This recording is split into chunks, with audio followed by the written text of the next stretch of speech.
Sekitar 380 ekor ayam pelung beradu suara dalam kontes ayam pelung tingkat nasional di Desa Gede Pangrango, Kadudampit, Kabupaten Sukabumi pada Rabu 24 Juli 2024. Kontes ayam pelung tingkat nasional memperebutkan juara 5 kategori, yakni jajangkar atau ayam masih muda, umum, bintang, penampilan, dan kategori bobot atau berat badan. Menurut Ketua Panitia Kontes Ayam Pelung Tingkat Nasional Amung mengatakan, kontes ayam pelung tingkat nasional digelar dalam rangka anniversary komunitas BBSR ke-7 tahun dengan 12 sesi kontes.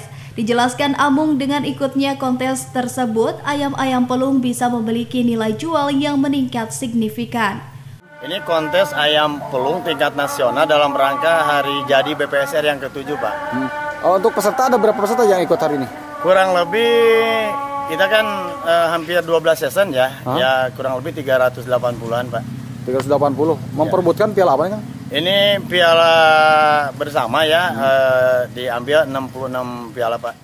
Sementara itu, dalam kontes ayam pelung tersebut, para juara yang ikut kontes akan memperebutkan piala bersama dengan total 66 piala.